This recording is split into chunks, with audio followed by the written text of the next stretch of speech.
오늘 본문에서 예수님께서는 자신의 죽음을 떠나가시는 것으로 그렇게 말씀을 하십니다. 자신의 고난 그리고 부활, 승천을 통해서 영광 받으신다라고 하는 것을 떠난다라고 하는 표현으로 그렇게 말씀을 하십니다. 그러나 늘 그랬듯이 요한복음에서 유대인들은 예수님께서 하시는 말씀을 제대로 이해하지 못합니다. 오늘 본문에서도 유대인들은 예수님께서 하신 말씀을 이해하지 못하고 본문 22절의 말씀처럼 자결하려고 하는 것으로, 다시 말해서 자살하려고 하는 것인가 라고 하는 것으로 잘못 받아들이고 오해하는 것을 오늘 본문을 통해 볼 수가 있습니다. 오늘 본문을 단락으로 나눠보면 세 부분으로 나누어서 좀 살필 수 있겠습니다. 첫째는 예수님의 사역에 대한 유대인들의 오해 그리고 반론을 담고 있는 21절부터 24절까지의 부분입니다.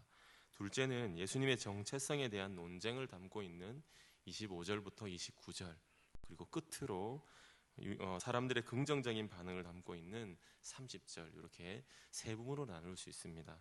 짧은 새벽이지만 본문을 살피는 가운데 우리 하나님 주시는 은혜가 우리 각자의 심령에 있기를 기대하며 출발하겠습니다. 요한은 21절에서 다시라고 하는 표현을 통해 새로운 대화가 시작됨을 알리면서 오늘 본문을 시작하고 있습니다. 새로운 대화가 시작됨을 알리는 것, 즉 앞 단락과 구별하기 위한 좋은 표현들입니다. 그러나 본문에서 예수님께서 말씀하시고 있는 것들은 이미 앞서서 다 말씀하신 것들이었습니다. 무엇인가 구분을 지은 것처럼 느껴지는 다시라는 말을 표현하고 있지만, 그러나 이미 다 하신 말씀들을 오늘 본문에서 다시 한 번 더 그렇게 언급을 하고 있습니다.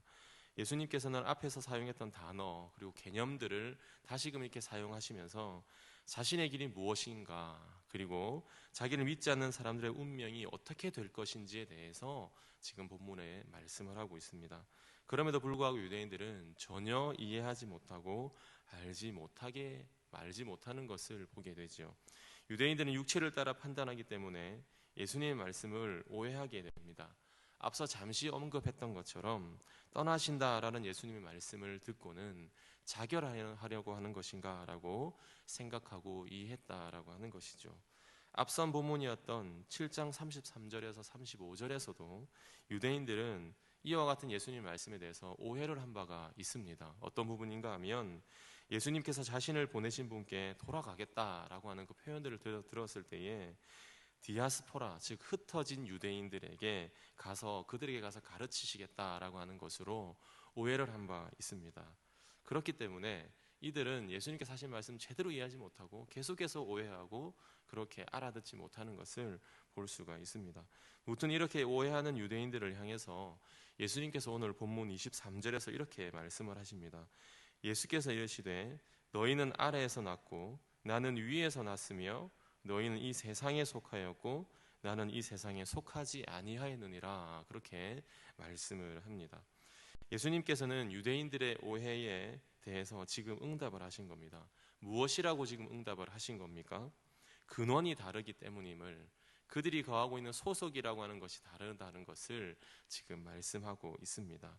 위와 아래로, 그리고 현재 속한 곳이 세상이 아닌 곳과 세상으로 그렇게 철저하게 구분을 지어서 지금 말씀을 하고 있습니다. 사랑하는 성도 여러분, 여기에서 위라고 하는 곳은 하나님께서 계신 곳, 쉽게 말씀드리면 하늘을 말씀하는 것이죠. 그리고 반대로 아래라고 하는 것은 하나님이 계신 곳, 하늘이 아니라 이 사람들이 살고 있는 것, 쉽게 말해서 땅 혹은 세상으로 우리가 조금 이해할 수 있겠습니다. 따라서 유대인들이 예수님께서 가신 곳에 갈 수가 없는 이유는 이들의 소속이 또는 이들의 근원이 다르기 때문입니다. 불신앙으로 그리고 교만으로 가득 채워진 그들의 마음과 눈이 그들의 소속을 다르게 만들었고 그들의 근원을 다르게 만들었던 것입니다.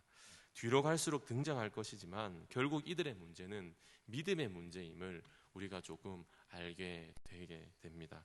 그러나 여러분, 이와 같은 예수님의 말씀들은, 이런 주님의 설명들은 오늘 본문에 와서 처음 한 것이 아니라고 하는 사실입니다.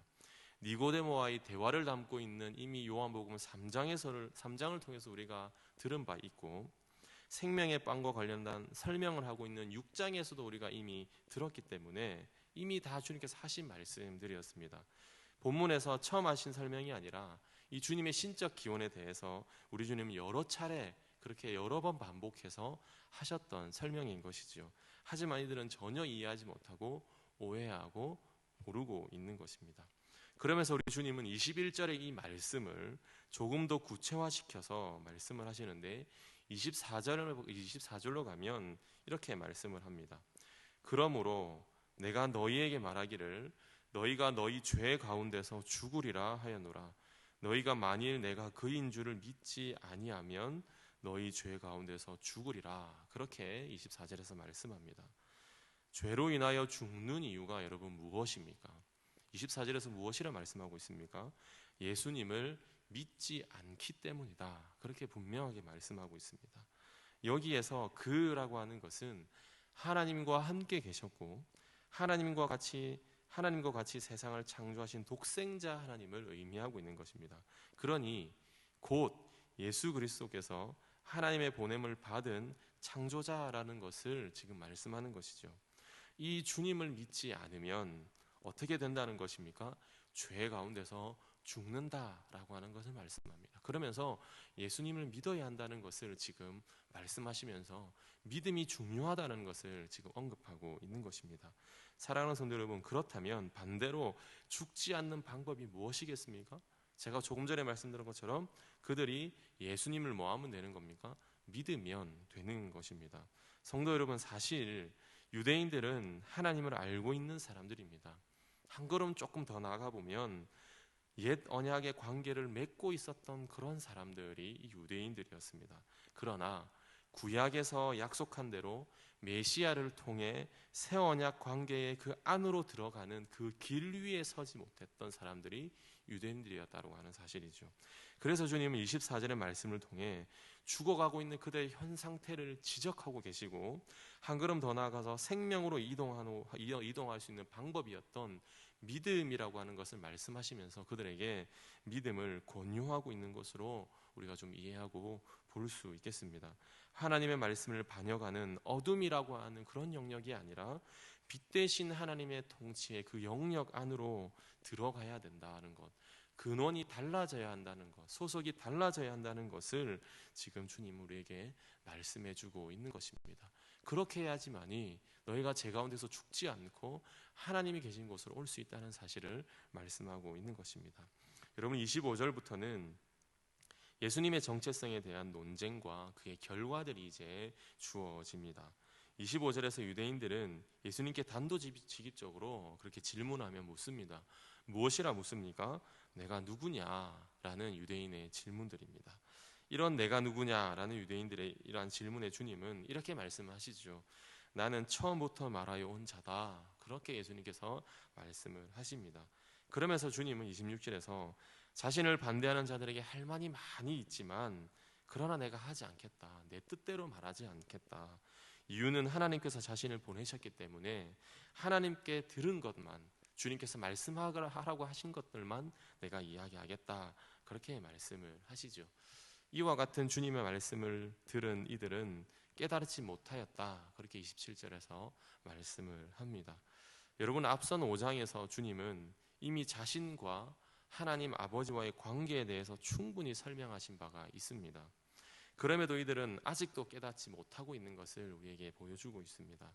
이유는 앞에서 언급을 했듯이 이 믿음이라고 하는 것은 지식의 차원이 아니라 믿음의 영역이기 때문입니다. 예수 그리스도에 대한 이 주님에 대한 부분은 지식의 차원이 아니라 믿음의 영역이기 때문입니다. 그렇기 때문에 동일한 메시지를 반복해서 계속 들었음에도 불구하고 전혀 반응하지 못하고 있는 것을 우리가 계속해서 볼 수 있습니다. 깨닫지 못하고 알아듣지 못하는 그들에게 주님은 자신의 정체성과 사역의 본질에 대해서 이제 후반부로 갈수록 부연 설명을 하십니다. 인자의 들림, 곧 십자가의 죽음, 유대인들이 예수님을 죽이게 될 것인데 그 과정을 통해 알게 될 것이다 라는 것을 말씀합니다. 무엇이냐 하면 예수님께서 하나님이 보내신 독생자라고 하는 사실을 이 사건을 통해서, 십자가 사건을 통해서 알게 될 것이다 라고 그렇게 주님께서 말씀하고 있는 것입니다. 계속되는 설명 가운데서 너희들이 모를 것이지만, 그러나 십자가 이 사건을 통해서, 인자의 들림을 통해서 너희들은 내가 누구인지, 내가 하늘에서 왔다는 사실을 너희들이 정확하게 알게 될 것이다, 그렇게 주님께서 말씀하시는 것이죠. 이제 29절의 말씀입니다. 나를 보내시니가 나와 함께 하시도다. 나는 항상 그가 기뻐하시는 일을 행함으로 나를 혼자 두지 아니하셨느니라, 그렇게 말씀을 했습니다. 이는 하나님과 예수님은 하나라는 것을, 그리고 서로를 영광스럽게 하신다는 것을 알려주는 그런 말씀 구절입니다. 하나님은 예수님을 떠나지 않으시고 언제나 함께 하시며, 예수님은 하나님이 기뻐하시는 일만 하신다라는 것을 말씀하십니다. 이것은 요한복음 10장 30절의 말씀처럼 아들과 아버지가 하나라고 하는 사실을 알게 될 것이다 라고 주님께서 말씀하시는 것이죠. 이런 일련의 과정들을 통해서 드디어 30절에 딱 왔을 때에 드디어 사람들의 긍정적인 반응들이 이제 이어지게 됩니다. 30절 말씀을 보시면 이 말씀을 하심에 많은 사람들이 믿더라, 그렇게 말씀했습니다. 드디어 긍정적인 반응들, 물론 일부 학자들은 이 긍정적인 반응들이 예수님을 정말로 믿은 것인가 아닌가에 대한 그러한 고민들과 여러 가지 생각들이 있지만, 오늘 본문 30절의 마지막에서는 이 말씀을 하시면 많은 사람들이 믿었다, 그렇게 말씀하면서 오늘 본문이 마무리가 됩니다. 주 안에 살아가는 새안의 가족 여러분, 오늘을 살아가는 우리도 동일하다, 그렇게 여겨집니다. 우리도 주님만 묵직하게 바라보아야 한다는 사실이 오늘 본문을 통해서 드러나게 됩니다. 예수 그리스도 한 분을 믿어야 하는 것과 우리 마음속에 예수 그리스도의 주님을 향한 믿음이 있어야 된다는 사실이 분명하다는 것을 우리 마음에 좀 새겨지게 됩니다. 지식적인 이해를 넘어서 주님을 믿음으로 끝까지 바라봐야 된다는 사실이 오늘 조금 드러나게 되는 것을 봅니다.